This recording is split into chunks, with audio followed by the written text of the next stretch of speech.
भारतीय संस्कृति में सर्वेषां स्वागतम। जी हाँ दोस्तों, आप सभी का हार्दिक प्रथम स्वागत। पाठ में हम योगस्य चित्तवृत्ति निरोध है ये पढ़ चुके हैं। योग व हम भाग 2 इस पाठ में हम पढ़ेंगे दोस्तों। उस जो प्रथम पाठ योग शिक्षा का था उसके जो अवशेष भाग है, उसका शेष भाग है, उसके बारे में चर्चा हम आज इस पाठ में करेंगे। और पहले भाग में हम जान चुके हैं संज्ञान सूक्त के मंत्र। जी हाँ दोस्तों, योग शब्द का अर्थ व व्युत्पत्ति, योग शास्त्र के प्रणेता, योग के 8 सोपान, यम व नियम के 5 वेदों के बारे में, प्राणायाम की परिभाषा और विश्लेषण। जी हाँ दोस्तों, अगर आपने प्रथम वीडियो नहीं देखा तो आप योग व हम प्रथम वीडियो भी ज़रूर देखें। इसके आगे अपन बात करें दोस्तों तो भारतीय संस्कृति में योग व हम इस पार्ट 2 में हम आज के बाद पढ़ेंगे प्राणायाम कब करना चाहिए। जी हाँ दोस्तों, प्राणायाम वैसे तो प्रातःकाल करना चाहिए, लेकिन कब का मतलब किन चीज़ों पर अपन कमांड हमारा हो जाए उसके बाद में हमें प्राणायाम शुरू करना चाहिए। कोरोना महामारी बचाव में योग का क्या योगदान है, हमें योग व प्राणायाम किस प्रकार करना चाहिए। जी हाँ दोस्तों, बालकों को कौन से आसन जरूर करने चाहिए, और इस वीडियो को अपन बालकों के जो आसन हैं उन आसनों के नामों के साथ ही शुरू करेंगे। यानी जो आसन है वो आसन बच्चों से अवश्य आप करवाइए। जी हाँ दोस्तों, आप यूट्यूब के माध्यम से सर्च कर अपने जो छोटे बच्चे हैं उन बच्चों को, अपने भाई बहन हैं जो पाले हैं, उनको ये आसन जरूर करवाएं। और योग का स्वास्थ्य के लिए क्या महत्व है, और अंत में शांति पाठ। इस प्रकार ये जो अपना प्रथम पाठ है योग विद्या का वह परिपूर्ण होगा इन 2 भागों के माध्यम से। प्रथम भाग आपके सामने पहले हम चर्चा कर ही चुके हैं, जिसमें हम संज्ञान सूक्त के मंत्र, योग शब्द का अर्थ व व्युत्पत्ति, योग शास्त्र के प्रणेता के बारे में, योग के 8 सोपानों के बारे में, यम व नियम के 5 वेदों के बारे में, प्राणायाम की परिभाषा व विश्लेषण पढ़ चुके हैं। जी हाँ दोस्तों, अब आगे अपन चलेंगे। तो देखिए, सबसे पहले वो आसन जो प्रत्येक बालक को जरूर सीखना चाहिए, ताड़ासन। जी हाँ दोस्तों, ताड़ासन, भुजंगासनम, ये बहुत आसान आसन है और बच्चे बड़े मनोरंजन तरीके से इनको कर सकते हैं। दोस्तों, आप बच्चों को ये सारे आसन अवश्य सिखाएं। ताड़ासन, भुजंगासनम, वृक्षासनम, वज्रासनम, सशंकासनम, मंडूकासनम, सर्वांगासनम, पद्मासनम, पवन मुक्तासनम, शीर्षासनम। जी हाँ दोस्तों, ये वो आसन है जो प्रत्येक बच्चे को अवश्य करने चाहिए। मयूरासनम, त्रिकोणासनम, शवासनम। दोस्तों, अंत में इस पाठ के अंत में हम सब शांति पाठ के बारे में भी चर्चा करेंगे, जो बृहदारण्यक उपनिषद से लिया गया है। ओम पूर्णमद पूर्णमिदं पूर्णात् पूर्णमुदच्यते पूर्णस्य पूर्णमादाय पूर्णमेवावशिष्यते। ओम शांति शांति शांति। तो आइए दोस्तों, इस ज्ञान परंपरा के द्वितीय भाग में, इस पाठ के द्वितीय भाग में पहले भी मैं आपको बता चुका हूँ, ये जो पाठ हैं ये समस्त पाठ हम प्रामाणिक पुस्तकों के आधार पर तैयार कर रहे हैं। तो इन्हें आप पूर्ण मनोयोग से और पूर्ण सावधानी के साथ पूरा देखें। अगर आपने देखना शुरू कर दिया है तो इसे संपूर्ण देखें। धन्यवाद दोस्तों। अगर चैनल को अभी तक आपने सब्सक्राइब नहीं किया है तो आप सब्सक्राइब अवश्य करें, लाइक करें, शेयर करें। पहला ही सवाल है वो है प्राणायाम का। जी हाँ दोस्तों, प्राणायाम के लिए कौन सा समय उपयुक्त है। तो प्राणायाम मनुष्य अपने रोगों को नष्ट करने के लिए, या जिसे कहें रोग प्रतिरोधक क्षमता बढ़ाने के लिए, जो नाड़ी शुद्धि के लिए करने के लिए, जिसे कहें शुद्ध रक्त संचार के लिए आवश्यक है मानता है। और यह प्रत्येक गृहस्थ, बाल, युवा, वृद्ध, पुरुष, महिला कोई भी आसानी से कर सकता है। तो इसको करने के लिए देखो, प्राणायाम करने का सबसे उत्तम समय प्रातःकाल शौच आदि से निवृत्त होने के बाद सबसे उत्तम है। सायंकाल में भी कुछ हल्के प्राणायाम किए जा सकते हैं। जो स्थान है वो दोस्तों कैसा होना चाहिए? शांत, स्वच्छ और हवादार होना चाहिए। जी हाँ दोस्तों, प्राणायाम के लिए पद्मासन, सिद्धासन अथवा सुखासन में बैठकर प्राणायाम करना चाहिए। प्राणायाम करने वाले साधक का आहार विहार संतुलित, सात्विक एवं पवित्र होना चाहिए। प्राणायाम का अभ्यास श्रद्धा, प्रेम, धैर्य और सजगता के साथ नियमित होना चाहिए। रोग की स्थिति में या गर्भवती महिलाओं को वेगयुक्त प्राणायाम नहीं करने चाहिए। दमा, उच्च रक्तचाप, हृदय रोगियों को कुंभक नहीं करना चाहिए और अपनी क्षमता के अनुसार, शरीर की क्षमता के अनुसार ही प्राणायाम करना चाहिए। प्राणायाम करने वाला जो भी व्यक्ति है, वस्त्र मौसम के अनुकूल और ढीले होने चाहिए और प्रत्येक प्राणायाम के पश्चात गहरे सांस भरकर धीरे धीरे छोड़ने की प्रक्रिया अवश्य करनी चाहिए। जी हाँ दोस्तों, आगे अपन जो प्राणायाम की स्थिति है, कौन सी स्थिति में अपन बैठ सकते हैं, तो जो प्रथम पार्ट जहाँ से अपन ने छोड़ा है वहाँ से अपन प्राणायाम की चर्चा करते हैं और अपन पुस्तक की तरफ चलते हैं। तो लीजिए दोस्तों, ये जो स्क्रीन पे आपको दिखाई दिया, ये प्रथम पार्ट की कुछ स्लाइड थी, आप वहाँ देख सकते हैं। जी हाँ दोस्तों, हम इस प्रथम पाठ योग शिक्षा के माध्यम से संज्ञान सूक्त को पढ़ चुके हैं और संज्ञान सूक्त के बाद में जो योग शब्द का अर्थ और सांख्य के वक्ता जिस प्रकार कपिल हैं, उसी प्रकार योग के वक्ता हिरण्यगर्भ को कहा गया है महाभारत में। योग परंपरा के प्रथम परम योगी शिव हैं और पातंजल योग सूत्र महर्षि पतंजलि ने लिखा है, इसलिए मुख्यतः योग शास्त्र के प्रणेता ये माने जाते हैं। योग चित्त वृत्तिर निरोधय, इस पर चर्चा हो चुकी है। और दोस्तों, ये यम, नियम, आसन, प्राणायाम, प्रत्याहार, धारणा, ध्यान और समाधि, ये 8 सोपान और 5 यम, सत्य, अहिंसा, अस्थेयम, ब्रह्मचर्यम, अपरिग्रह। जी हाँ दोस्तों, प्राणायाम करने का अधिकारी वही है जो यम और नियम को जो साध चुका है। जी हाँ दोस्तों, इसलिए ध्यान दें, सत्य बोलें, अहिंसा का पालन करें, कभी भी चोरी नहीं करें, ब्रह्मचर्य का पालन करें और संग्रह किसी भी वस्तु का नहीं करें। जी हाँ दोस्तों, ये यम है। उसके बाद में नियमों की चर्चा कर लेते हैं। शौचम यानी बाह्य आभ्यंतर शुद्धि के उपरांत ही हमें प्राणायाम करना चाहिए। संतोष, हमें हमेशा हर परिस्थिति में संतुष्ट रहना चाहिए। तप है, तपरत होना चाहिए, तप का संचय करना चाहिए, स्वाध्यायशील होना चाहिए और ईश्वर को भक्ति पूर्वक ईश्वर के प्रति समर्पण होना चाहिए। जी हाँ दोस्तों, यम और नियम को धारण करने वाला व्यक्ति ही प्राणायाम करने का अधिकारी होता है। जी, इसके बाद में अपन ये पढ़ चुके हैं, श्वास प्रश्वास की जो गति का विच्छेद है वही प्राणायाम है। और ये भी अपन पढ़ चुके हैं, प्राणच्छेदम वशे सर्वम त्रिदिवे यत् प्रतिष्ठितम मातेव पुत्रान् रक्षस्व श्रीस्य प्रज्ञाम च विदेहि न, यानी आसमान, हम सभी को ये मिले, ये अपन पढ़ चुके हैं।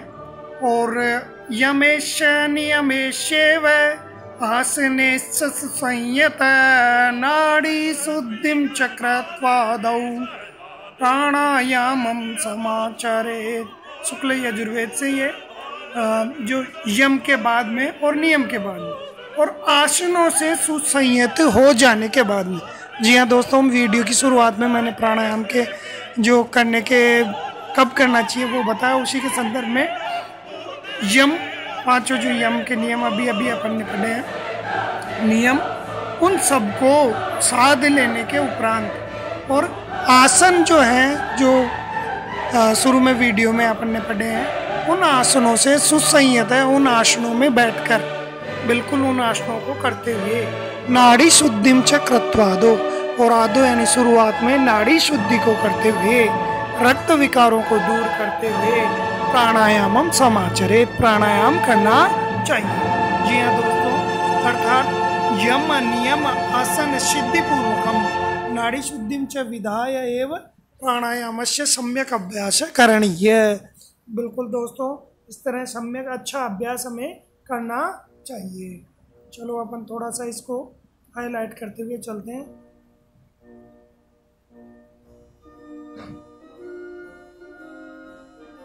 अब चर्चा कर लेते हैं दोस्तों, वर्तमान में जो कोरोना हुआ है, कोरोना महामारी, इस महामारी के क्रम में और योग के क्रम में। जी हाँ दोस्तों, जो भारतीय आयुष मंत्रालय है वह भारत सरकार है, इन्होंने इम्यूनिटी सिस्टम को डेवलप करने के लिए, रोग प्रतिरोधी क्षमता को बढ़ाने के लिए योग के महत्व को प्रतिपादित किया है और संपूर्ण विश्व ने योग के महत्व को माना है। बिल्कुल संपूर्ण विश्व आज योग के महत्व को अच्छी तरह से मान रहा है और प्रयोग में ले रहे हैं। जितने भी क्वारंटाइन सेंटर हैं दोस्तों, या जितने भी मेडिसिन सेंटर हैं, वहाँ पर सभी जगह योग की क्रियाओं का अभ्यास करवाया जा रहा है। दूसरी बात और बता दूं मैं दोस्तों, ये योग किसी धर्म विशेष का कोई ये नहीं है कि ये धर्म विशेष से संबंधित है, ये एक चिकित्सा विज्ञान है। और आपको बता दूं दोस्तों कि जो योग है चित्त वृत्ति निरोधय, अपन पहले ही पढ़ चुके हैं। योग किसको कहेंगे?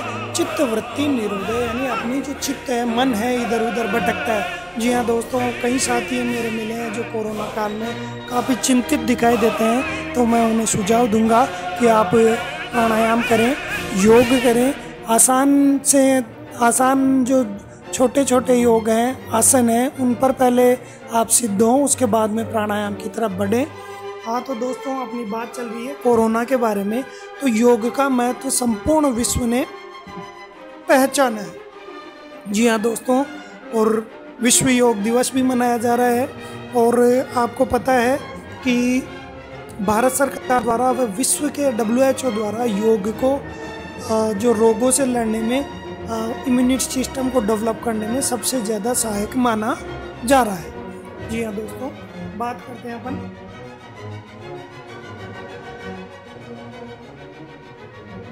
देखो देखो रोग जो आयुर्वेद में 3 प्रकार के हैं, वातज, पित्तज और कफज, यानी वात से उत्पन्न, पित्त से उत्पन्न और कफ से उत्पन्न।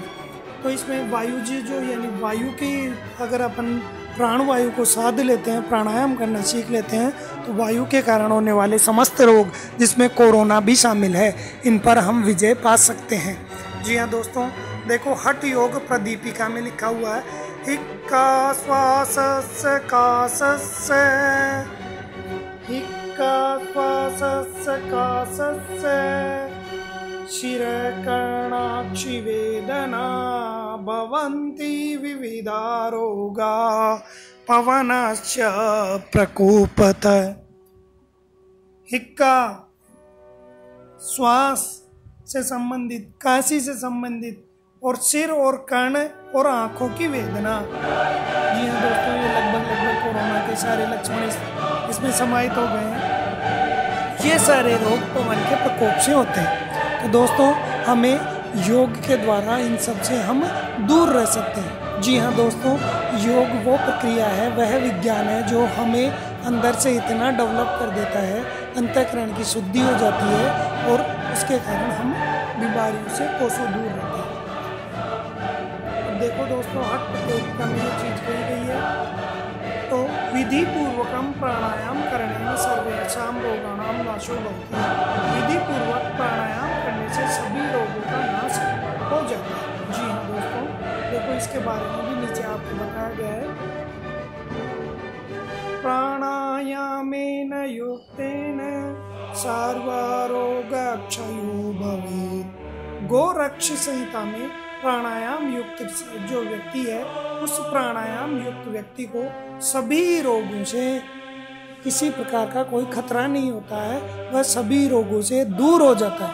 इसीलिए दोस्तों, प्राचीन काल में हमारे ऋषि मुनि प्राणायाम करते थे, श्वास पर, प्रश्वास पर उनका नियंत्रण रहता था।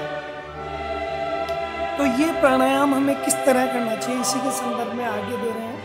युक्ति पूर्वकम वायु सेवन सिद्धि संभवती। युक्ति पूर्वक वायु का सेवन करने से सिद्धि होती है।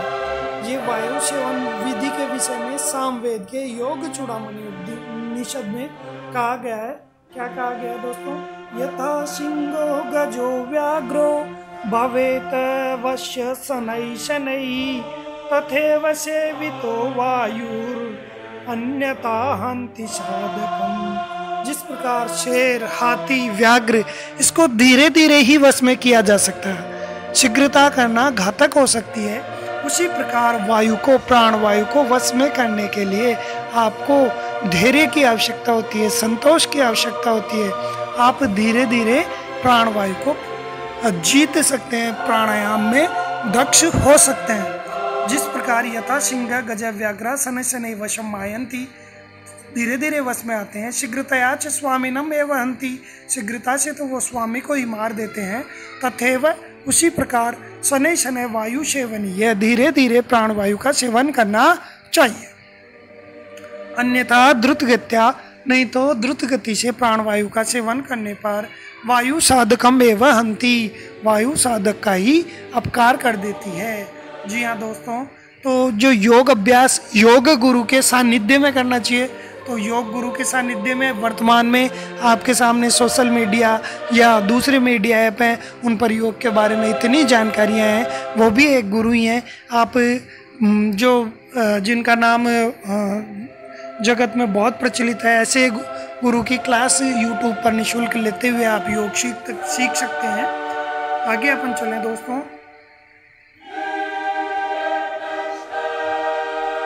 प्राणायाम करने वाले व्यक्ति को, साधक को चित्तवृत्तियों का निरोध, प्रत्याहार, धारणा, ध्यान अवस्था को प्राप्त करके समाधि तक ले जाना चाहिए।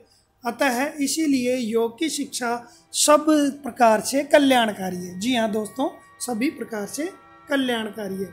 और विद्यार्थी के जीवन में ध्यान दे दोस्तों, विद्यार्थी के जीवन में प्राय सारे योग की 8 सोपान में से प्रथम और द्वितीय यम और नियम का पालन तो स्वभाव से ही वो कर लेते हैं। बिल्कुल दोस्तों, यम के जो 5 भेद हैं, नियम के 5 भेद हैं, बच्चा अबोध होता है, इन 10 नियमों का पालन तो वह सहजता से स्वयं ही कर लेता है। तीसरा जो सोपान है, तीसरा सोपान आसन, और आसन का अभ्यास हमें हमारे बालकों को अवश्य करवाना चाहिए। दोस्तों, वीडियो की शुरुआत में भी इन आसनों का नाम मैंने दिया था। क्या कारण है, क्यों हमें आसन करवाने चाहिए? तो दोस्तों, आसन करने से हमारे अंतःकरण की शुद्धि होती है और हमारे रक्त विकार से संबंधित यानी ब्लड से संबंधित जितने भी विकार हैं, वायु से संबंधित जितने भी विकार हैं, वो दूर हो जाते हैं। इसे एक सामान्य भाषा में दोस्तों बताया गया है कि आसन ही अंतःस्रावी ये स्त्राव भवति स साक्षात रुद्रे सम्मिलति। आसन के द्वारा अंतःस्रावी ग्रंथियाँ जो आप साइंस में पढ़ते हैं, उन ग्रंथियों से जो स्त्राव होता है, जो हार्मोन्स निकलते हैं, वो हमारे सारे शरीर को शुद्ध कर देते हैं, सारे शरीर को पवित्र कर देते हैं और हीमोग्लोबिन में प्राणवायु ऑक्सीजन को सोखने की शक्ति बढ़ा देते हैं। हमारा शरीर पुलकित हो जाता है, पावन हो जाता है और रोमांचित हो जाता है। कार्य को करने में हमारा मन लगता है, हम किसी भी कार्य को बड़ी आसानी से, हंसी पूर्वक, प्रेम से, सफलतापूर्वक कर लेते हैं। तो दोस्तों, इसलिए बालकों को प्रतिदिन योगाभ्यास जरूर करना चाहिए। और कौन कौन से आसन बच्चों को अवश्य आने चाहिए, इस पर अपन पहले भी चर्चा कर चुके हैं और एक बार पुनः इसी बात पर चर्चा करते हैं। तो लीजिए दोस्तों,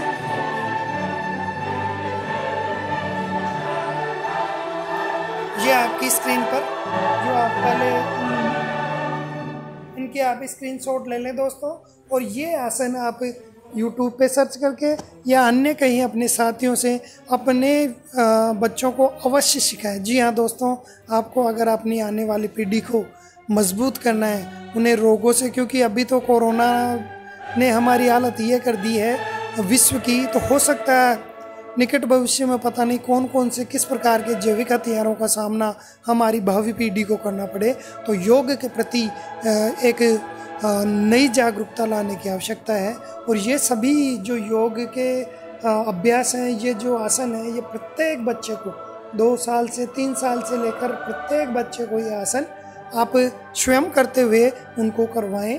अनुकरण करने से व्यक्ति बहुत जल्दी सीखता है। मनोविज्ञान का सिद्धांत भी है, लर्निंग बाय डूइंग। तो दोस्तों ये है ताड़ासनम, भुजंगासनम, वृक्षासनम, वज्रासनम, सशंकासनम, मंडूकासनम, सर्वांगासनम, पद्मासनम, पवनमुक्तासनम, शीर्षासनम, मयूरासनम, त्रिकोणासनम, शवासनम।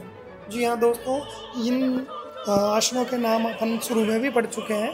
अब अपन शांति पाठ पर चर्चा कर लेते हैं, जो कि विश्व को संस्कृत की अनुपम देन है। जी हाँ दोस्तों,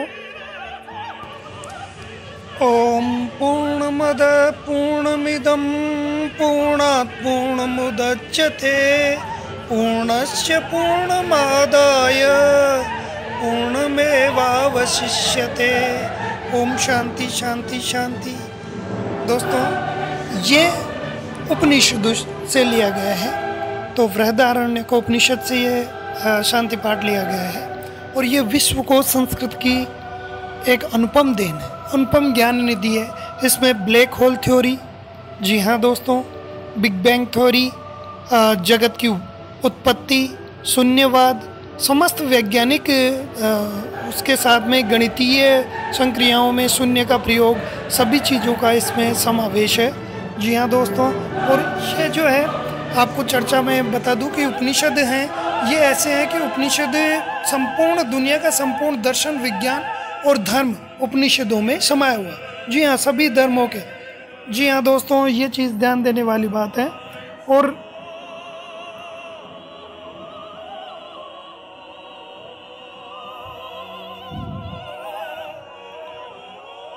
ये जो शांति पाठ है, इसमें बताया गया है कि प्रत्येक चीज परिपूर्ण है, अपने आप में परिपूर्ण परमात्मा का परिपूर्ण अंश है। जी हाँ दोस्तों, चाहे वह कोई व्यक्ति हो, जगत हो, पत्थर हो, वृक्ष हो, चराचर जगत में स्थूल जंगम किसी भी प्रकार की कोई भी वस्तु है, वह क्या है?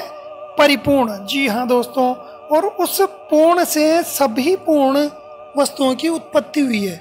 यानी प्रत्येक वस्तु में परमात्मा है और परमात्मा जो अंश स्वरूप में है, वह अंश पूर्ण अंश के रूप में विद्यमान है। जिस तरह हमें एक बीज में वृक्ष दिखाई नहीं देता, यह एक वृक्ष जो इतना बड़ा होता है वो एक बीज में समाविष्ट हो जाता है, उसी तरह इसका भाव है कि मनुष्य की गति भी ऐसी है, यह संसार वृक्ष के समान है। जी हाँ दोस्तों, और व्यक्ति के मस्तिष्क में उसकी पूर्णता की जड़ें हैं। बिल्कुल ये सच्चिदानंद परमानंद रूपी ये जो संसार है, ये पुरुषोत्तम परमात्मा सभी प्रकार से परिपूर्ण है। जी हाँ दोस्तों, किसी प्रकार की कोई कमी नहीं है और आप जैसे भी हैं, जिस भी स्थिति में आप परिपूर्ण हैं। जी हाँ दोस्तों, अपने आप को जैसे हैं वैसे स्वीकार करना सीखना आना चाहिए। हम उस परम पिता के परम अंश हैं, तो हम में किसी प्रकार की कोई कमी हो ही नहीं सकती। तो यह जगत भी उस परिपूर्ण परब्रह्म से परिपूर्ण है और यह पूर्ण उस पूर्ण पुरुषोत्तम से ही उत्पन्न हुआ है। इस तरह परब्रह्म की पूर्णता से, जगत पूर्ण होने से वह परब्रह्म भी परिपूर्ण है, और इस पूर्ण में से पूर्ण निकाल देते हैं तो वह पूर्ण ही शेष रहता है। दोस्तों इस प्रकार इसमें शून्यवाद की, इसमें जो जिसको कहें ब्लैक होल थ्योरी, जिसको आज तक भी हम साइंटिस्ट भी नहीं समझा सके हैं, उस पर चर्चा, और जो जीवन की उत्पत्ति है, जीवन की कहाँ से उत्पत्ति है, वो सारी चीज़ें इसमें इस छोटे से मंत्र के द्वारा दी गई है। तो दोस्तों ये मंत्र हमें स्मरण रखना चाहिए और इस मंत्र का हमें अधिक से अधिक पाठ करना चाहिए। दोस्तों आज का वीडियो हो सकता है आपको अच्छा लगे, तो अच्छा लगा हो तो आपने अगर अभी तक चैनल सब्सक्राइब नहीं किया तो सब्सक्राइब अवश्य करें। साथ में ही मुझे कमेंट बॉक्स में ज़रूर लिखें कि आपको जो ये पाठ हम प्रामाणिक पुस्तकों के आधार पर पढ़ रहे हैं, जिसका नाम योग और हम, जी हाँ दोस्तों, इसे हम 2 भागों में पढ़ चुके हैं। इसके बारे में हमने चर्चा की है, आपको कैसा लगा कमेंट बॉक्स में ज़रूर लिखें। और भारतीय संस्कृति के जो तत्व हैं, आपके पास भी जो भी जानकारी है, उस जानकारी को नई पीढ़ी तक ज़रूर पहुंचाएं। जी हाँ दोस्तों, आत्मनिर्भर भारत की तरफ हम पहले स्वयं आत्मनिर्भर बनेंगे, तब भारत को आत्मनिर्भर बनाएंगे। और इसके लिए हमारी भारतीय संस्कृति की जो अक्षुण्ण परंपरा है, उसको जीवंत बनाने की आवश्यकता है। पुनः सर्वेषां अभिनंदनम स्वागतम पुनर्मिलामः। धन्यवाद।